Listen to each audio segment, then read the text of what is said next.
Well, we also do have something exciting coming up next week, and that is the NBA is coming back. And I believe it is October 22nd. The tip-off starts. And boy, we are going to have some fun with that. We're going to, first off, we're going to start with the Eastern Conference. And guys, we're going to go break it down by divisions on here. I do have one question. It's something that's always bothered me about how basketball does things.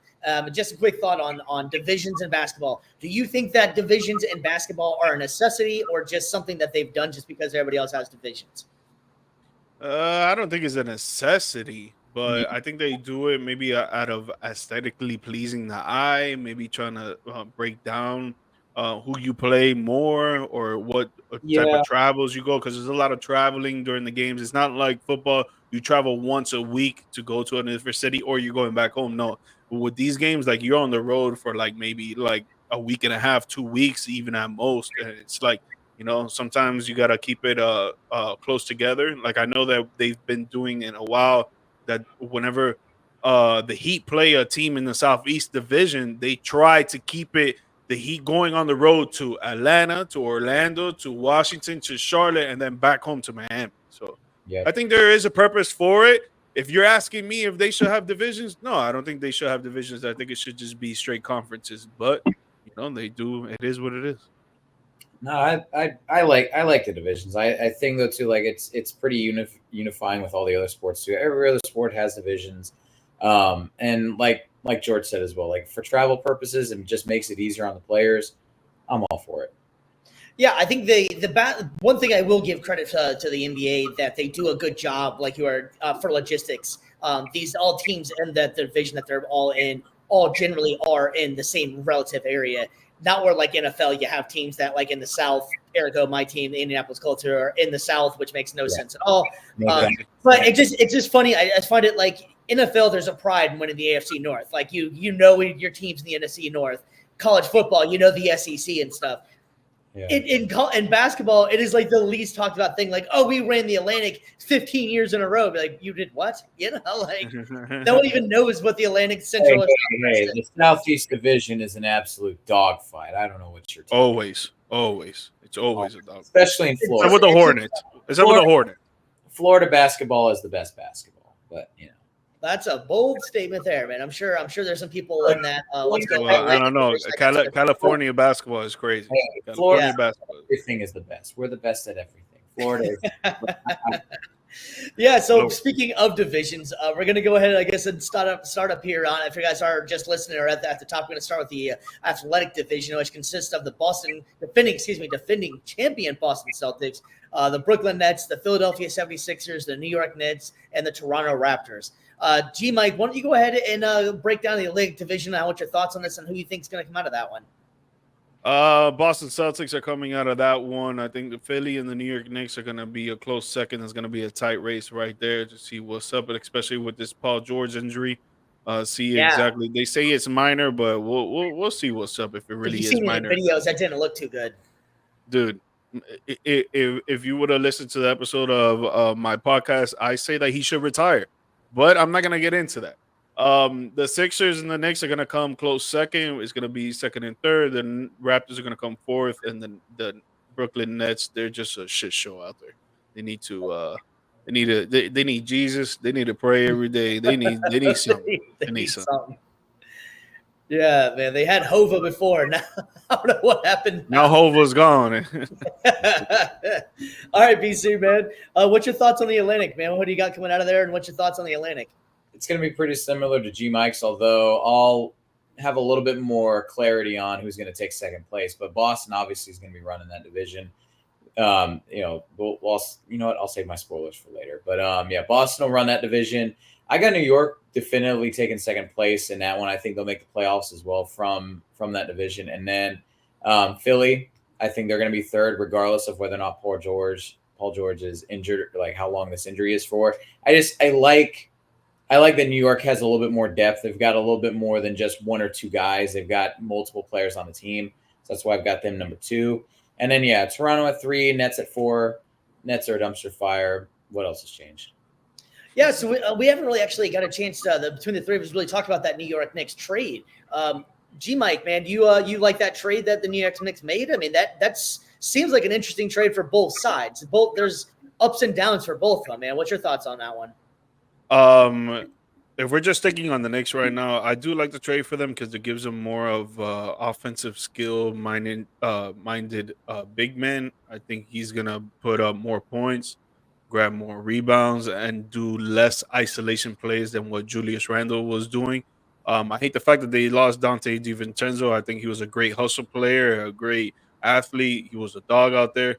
The only thing for me is with Karl Anthony Towns is I need him to be more aggressive when it comes to the playoffs, man. Because when the last series that the Minnesota Timberwolves played against the Dallas Mavericks, this guy had 4 games, either 3 or 4 games, if I'm not mistaken, under 15 points scored and under 7 rebounds grabbed.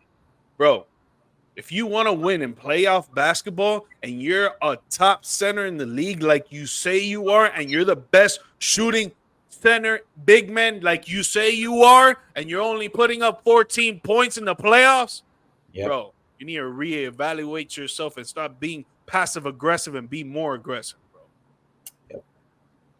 Yeah, BC, what's your thoughts on that trade, man? We didn't really get a chance to discuss that one. I know it's a little bit since the season started, it's already happened already, but we never really talked about that one. Do you like the move for the Knicks? Oh, no, for sure. I think it definitely helps them out. Again, they had a little bit of a logjam with Julius Randle there, but I think that adding Cat with your spacing definitely helps. But like G Mike said, he's got to show more in the playoffs. However, I think he's in a better position to do that now because he's going to have less of a responsibility, less of a load, because it was just basically him and Ant carrying the scoring load up in Minnesota. Now you've got so many other different players now on that team that, Jalen Brunson, obviously the star, but you've got so many different players that can now take that load off for you. And yeah, if you're only scoring like 15 a night, but then that gives you more time to focus on putting up boards, maybe focusing on defense more. And then also too, you can still just spread the floor out. And I think we'll see a much more, just a prediction, I think we can see a much more efficient Karl Anthony Towns this year than we have before. And I think that we might not necessarily see the scoring numbers elevate themselves a whole lot, but efficiency-wise, I think he'll be good. And I think defensive-wise, he might take a step forward because he's also got Tom Thibodeau as his coach. So, and he will. Yeah, he had him before. Squeeze all of the defense out of you to make sure that you're playing defense first more than anything. Out of the two, I like the move for the Knicks a little bit better than I like the move for the Timberwolves. The biggest that makes me kind of nervous for the Knicks is they have 0 bench now. Whenever some of the players they got rid of, they don't really have much of a bench, and we have a coach in Tom Thibodeau that loves to grind players, and they generally seem like he generally is always ran with players that get kind of hurt. So that's the only thing that really makes me nervous. As far as their on paper starting 5, I love the starting 5 for the Knicks. They definitely have something that they compete with the Celtics in that division. I still think I never really told you my pick, but I'm going with the Celtics as well. I think that's the no-brainer pick in that for the Atlantic. But I think the Knicks, if they can stay healthy, are going to give them a run for their money. And but I just worry about the bench for the Knicks. That's me my biggest concern for them. So I think we're all picking the Boston Celtics for the Atlantic, correct? Yes. Good. All right, so we're moving on to the Midwest here and the Central Division, and we got the Chicago Bulls, the Indiana Pacers, Cleveland Cavaliers, Detroit Pistons, and the Milwaukee Bucks. This one's a pretty fun division here. G Mike, man, who's your pick in this division, and what do you like? I got the Milwaukee Bucks. I still need to see more defensive play out of them because they haven't really improved that much on the defensive side. So I want to see a lot more there. I would take Cleveland this time second, and then Indiana third. I think Cleveland's going to take that next step with securing the bag for Donovan Mitchell, trying to get Darius Gardner back there, and then they're one of the best defensive teams in the league right now. Indiana Pacers, they need to work more on their defense, but I think their offense is pretty damn amazing. I think each of those players can score 10 points or more. I got the Chicago Bulls next. I want to see Lonzo Ball come back. I think it would be nice to see him run the floor with that team that they got there. But if they keep Zach LaVine, if they don't keep Zach LaVine, it's going to be tough for them. And then the Detroit Pistons, that's just a dumpster fire out there. Yeah, BG, man, I'm agreeing with you, bro. The Pacers are dangerous, man. I agree with you on that one for sure, man. BC, what's your picks out of here? It's the exact same as G Mark, man. Wash, rinse, and repeat. I think Milwaukee's got the division locked down just because, again, defense aside, I think that now you give Dame and you give Giannis another year together to gel, give them another offseason to kind of get familiar with each other's games. Maybe if I'm those two, you gotta let Dame take the lead as far as being the ball handler goes. Like I know Giannis for most of his career, he's accustomed to bringing the ball up the court and kind of being that, initiator on offense, but he needs to operate more in the post. He needs to operate in more of a big man role. Not saying that he can't, still rim run and stuff like that, but he needs to be operating pick and rolls. He needs to be in the post. I think for the offense to flow better, you need to let the guards do what the guards are supposed to do and not just stand up there and shoot.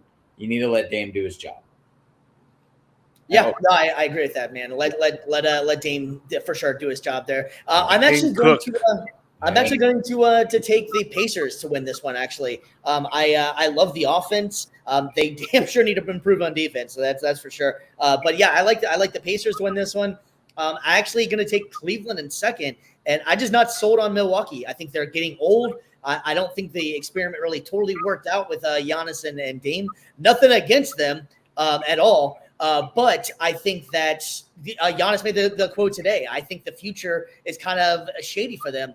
Giannis said today that he thinks if they don't win the title, he's getting traded. And people are going to be up there vying for him. I think the writing's on the wall with them already that they're not really sold on this team. So I think that they're going to fall in third. The Bulls and the Detroit will fight for last. Whoever comes in that one, who the hell knows? But I would take probably Detroit still coming in last in that one. But I'm going Indiana in this one, guys. Yeah, definitely that pick and roll with Dame and Greek. That's gonna get 10 times better. It was good last season, but it has to be great. It has to be fantastic. It has to be their number one thing that they're doing to every single team. That even though the teams know it's gonna come, they can't stop. Yeah, I agree. And that all comes from having roles for Dame, having roles for Giannis, and letting that and making sure that they cook in those roles and not trying to overstep. Exactly. No, and their offense was great. That wasn't the problem with them. It was their defense. They were ranked at the bottom of the league. They were like 25th in the league in defense, and then when it came to scoring, they were like third in the league. So it's not really their offense, but true. The pick and roll with Damon Greek, that could be insane. Yeah, it all came when they lost Holiday. That defensive liability really started to show. Crazy. All right, so we're going to move on to the Southwest Division. And I know this division is very near and dear to you two fellas' hearts. It is the Charlotte Hornets, the Washington Wizards, the Orlando Magic, the Atlanta Hawks, and the Miami Heat. All right, Mr. G. Mike, I'm going to go on a limb here and let you decide and let the world know what you represent, man. Bro. Honestly, bro. The Orlando Magic. I expected. Maybe I was wrong. Honestly, bro, the Orlando Magic can suck it easy, dog, because the Miami Heat aren't taking that, baby. Just Orlando Magic ain't doing shit. Nah, the Magic. I was about to say, did we turn a new leaf all of a sudden that I don't know about here?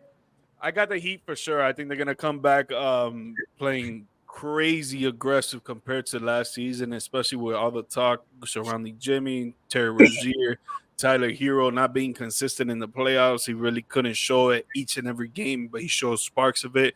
Bam is now shooting the three-pointer, which he says he's going to be shooting 100 three-pointers a game, so that's going to be good for our stretch offense. But the Orlando Magic are good too, man. I really think that they're a top defensive team, definitely top 5. I've already told this to BC, and now you folks are going to hear it. They just need to improve their scoring, man. And they brought in KCP, his great lethal shooter out there, and he's gonna show his veteran status to that team, and he's gonna show how players can score from the wing, from the top of the key, or even just drive it into the basket. I think he's gonna show a lot of aggressiveness on the offensive side. And then at 3, it's gonna be a surprise to y'all, but I got the Charlotte Hornets, man. LaMelo Ball, Miles Bridges, they have that connection going right there. If they stay healthy, Brandon Miller and the whole rest of that unit, they're young, but they're hungry, man, and they want to win. Yeah, it's not like they don't have that culture in that locker room that the Miami Heat do, or the Boston Celtics do, or the Milwaukee Bucks, and the list goes on and on, that they have that winning mentality every single night, but they have skill out there, man, and I think they're going to come together and actually do something. with the Hawks, they lost DeJounte Murray. I think that's going to go down the drain right there, but I'll take them at 4. And the Washington Wizards is another dumpster fire, man. I don't even want to speak. Yep. It rains gasoline on their dumpster fire, man. That Literally. thing just never goes out. It's horrible. Gosh, the And dumpster. I'm sorry, but there's draft pick, the number second draft pick, bro. I don't even think he's gonna be all that great, man. I saw a lot in the preseason. Yeah, he came from the Euro League and he has a lot of fundamentals and basic sounds of the game, but the NBA is a different dog, man. A lot of speed, a lot of athleticism, a lot of grit and grind on the court. So I don't know. Preseason, he really didn't show that much, and in the summer league, he didn't really show that much. Summer league was bad. Maybe he'll change it. Maybe he'll change it. Yeah. Maybe he'll improve, and I hope he does, because I want to wish all success to every single person, really. But dude, it looked bad. It looked bad. Mr. Magic fan himself, we're gonna spoil it and let him know that who you have taken the Southeast. I mean, before I do, I'm just gonna say, man, delusion comes for us all, man. It is real. As Gen Alpha says, my little sister who is 11 says, Delulu it's real, bro. You have El Riz. No, just kidding. I don't get me wrong, Miami's a good squad, but no, the Magic, they're starting, like they have not peaked yet, but they are starting to take those steps. And bold prediction this year, I think the Magic win 50 games. I think defense steps up, like George said, they're going to be top 5. I think the offense steps up. They get out of the doldrums like they have been. I think that not only KCP is going to add some spacing, which is much needed. They still need more. Don't get me wrong, but where they're at right now, they've improved their spacing. Their draft pick, Tristan da Silva, I love. He's going to be a great fit off the bench with guys like J.I., Mo Wagner, and the rest of them. But Jalen Suggs, I think he's going to take big steps. I think Franz Wagner is going to take big steps. I think Paolo Banchero is going to continue to add as a superstar. So, I don't see this team finishing in second place in this division because their big 3 are going to take even more steps. They're going to get even better. And then all their role players are going to continue to get better too. I don't see, all the things that they were really great at last year, it's going to take it to a whole nother level. And then the things that they were really bad at, they made improvements in the draft. They made improvements in free agency. So I can't see this team finishing lower than first place in the division. And I can't see them finishing with less than 50 wins. Second place, I got Miami. Again, they're always tough. They're always going to be dogs. Obviously, you got Bam, and then you've got your draft pick this year. I'm forgetting his name. It kills me. Kel Ware, yes, because I love the fit that those two have together. They're going to be dangerous as far as postmates down low. Then you can never count out Jimmy Butler, no matter what. Like I think that whole squad is going to be the toughest task for the Magic. But I got them finishing 2. I agree with you, G Mike. Charlotte number 3, LaMelo Ball is going to be balling out. Atlanta at the 4, and then Washington at 5. We're sounding like broken records with a lot of this, but it's because a lot of the Great teams minds think alike, bro. Great minds think alike. Well, and not just that, but the teams that were great last year progressed and got better, whereas the teams that were worse did not really do a whole lot. They just rested on their laurels. And they're just tanking for next year. So it's just it's one of those things where it's like, yo, you want to be like, oh, well, these guys are agreeing on everything. Don't blame us. We just call it like we see it. It's not our fault that the great teams got greater and the trash teams got trashier. So, Stevie B, what you got? Yeah, I'm going to take Orlando in this one as well. I think that they definitely seem like they're most improving there. And honestly, I feel like that either way, it's going to come down to Miami's going to go farther in the playoffs out of these two. But I'm going to go that Orlando, I think, will win the playoffs. Or, win the division. I think Miami. It doesn't really matter where they are. Miami always finds a way whenever it comes to the postseason, if they're able to make it that much far, which I do think they will, that they just get that culture going. That heat culture just seems to work out, and so I think Orlando will have a better regular season. But I think in the long run, I think Miami will go a little bit further in the playoffs than they will. And the rest of the division, I just can't quite see it. I would have to say Charlotte is the only one that has a chance in there. But Washington is definitely still in tank mode, and Atlanta, even though they lost DeJounte Murray, and I don't think that trade or that pickup ever really worked out. I don't think him and Trae Young ever really clicked as much as people wanted them to. I think it's more of a DeJounte problem, and I think Murray and Trae Young is kind of just seems like he's not ready to be a leader. He has his games and he can be good, but I don't think he's your number one. So I don't think Orlando's going to really improve very much. So I would have to say Orlando is going to win the Southeast division, and Miami will be a strong candidate for number two, if not taking the number one. But I'm going to go Orlando in that one. But so all right, we'll go ahead and make sure we're going to pick the actual winner of the Eastern Conference since we went through all of the divisions. I'll start it off. I think everything still runs through Boston, man. Boston still is who we got for or who I got for the winning the championship. You guys agreeing with me on this one? Definitely. I mean, they did not lose a beat. They did not lose defense. They did not lose offense. They did not lose coaching. They're just the same well-oiled machine that they were last season, and they're going into this season doing the same thing. It sucks to say because I'm a Miami Heat fan, and I know for BC is the same thing. But the Celtics, they're the truth, bro. Yeah, the only thing I could see that's going to derail Boston is injuries, pretty much. That or one of the big players swings a major trade that somehow is able to tip the scales in their favor. But yeah, Boston, barring injury, it's going to run through them, unfortunately. So we got to hear it from all the Boston fans out there. Fuck Boston. Yeah, Boston still is definitely, I think, the cream of the crop of the East. Hell, the cream of the crop of the NBA, honestly. I love the way they're structured, the way they're set up. It's not all about having the star players. It's about having a bunch of guys that do what they need to do. It's unfortunately another guy that was in the Boston area is like the Bill Belichick. Just do your job, man. And I think that Boston is a perfect example of that you don't need to have the KDs of the world and all these. You got Pritchard coming in and making shots for you. Derek White coming in, and he's your third best player, and that guy was playing in the playoffs and finals as if he was like an MVP of that right going there. Squad because of it. What's that? I said he made the Olympic squad because of that performance. Yeah, exactly. I think you said it's probably because of me. I'm like, oh, that's right. Anyways, man, if Derek White is like your third best player, and in most of the teams in the league, he would be a solid number two. I think Boston is just going to have to unfortunately run back through them again. And it's a great basketball talent too, man. I don't know if guys ever had the pleasure of actually going to see a Celtics game live. It is one of a kind, man. They love their basketball up there for sure, man.